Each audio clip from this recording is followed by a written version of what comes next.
কথাগুলো মন দিয়া শুনবেন।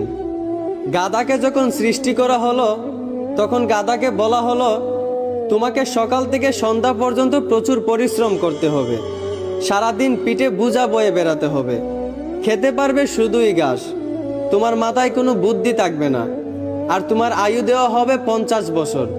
এইটা শুনে গাধা বলল, হে প্রভু, আমাকে 50 বছর না দিয়ে 20 বছর আয়ু দিন, আমি এত বছর বাঁচতে চাই না। সৃষ্টিকর্তা তার এই কথা মঞ্জুর করলেন। তারপর যখন কুকুরকে সৃষ্টি করা হলো তখন কুকুরকে বলা হলো, তুমি হবে মানুষের একজন কাছের বন্ধু, আর তোমার খাবার হবে মানুষের থেকে যাওয়া জুটা খাবার, আর তোমার আয়ু দেওয়া হবে 30 বছর। এইটা শুনে কুকুর সৃষ্টিকর্তার কাছে হাত জোড় করে বলল, হে প্রভু, আমি 30 বছর বাঁচতে চাই না, আমাকে 30 বছর থেকে 15 বছর আয়ু দিন। সৃষ্টিকর্তা তার এই কথাও মঞ্জুর করলেন। তারপর যখন বানরকে সৃষ্টি করলেন তখন বানরকে বলা হলো, তুমি শুধু এই গাছ থেকে ওই গাছে ঝুলতে থাকবে আর মানুষকে বিনোদন দেওয়ার চেষ্টা করবে, আর তোমার আয়ু দেওয়া হবে 20 বছর।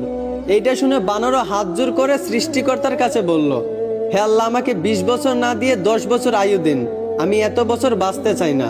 সৃষ্টিকর্তা বানরের কথাও মঞ্জুর করলেন। তারপর আসলো পুরুষের পালা।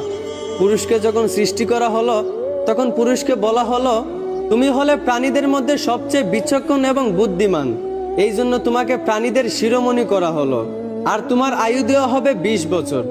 এইটা শুনে পুরুষ সৃষ্টিকর্তার কাছে হাত জোড় করে বলতে লাগলো, হে প্রভু, 20 বছর আয়ু একদম কম হয়ে যায়, আমি আরো বেশি দিন বাঁচতে চাই, আপনি বরংস গাধায় যে 30 বছর আয়ুটা ফিরিয়ে দিয়েছিল ওই আয়ুটা আমাকে দিয়ে দিন, আর কুকুর 30 বছরের মধ্যে যেই 15 বছর আয়ুটা ফিরিয়ে দিয়েছিল ওই আয়ুটাও আমাকে দিয়ে দিন, এবং বানর 20 বছর থেকে যেই 10 বছর আয়ুটা ফিরিয়ে দিয়েছিল ওই আয়ুটাও আমাকে দিয়ে দিন।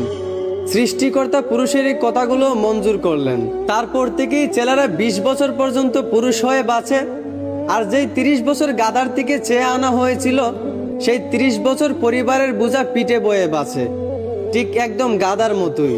বাকি 15 বছর সন্তানরা যা দেয় তা খেয়েই বাঁচতে হয়।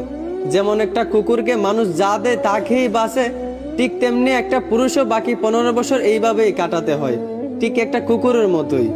আর বাকি 10 বছর পুরুষদেরকে বানরের মতোই বাঁচতে হয়। বানর যেমন এক ডাল থেকে আরেক ডালে ঝুলাঝুলি করে এবং মানুষকে বিনোদন দেয়, ঠিক তেমনি পুরুষদেরকেও বাকি 10 বছর বাঁচতে হয়, একবার ওই সন্তানের কাঁধে ঝুলে একবার ওই সন্তানের কাঁধে ঝুলে, এবং নাতিদেরকে বিনোদন দিয়ে এইভাবেই বাকি 10 বছর বাঁচতে হয়।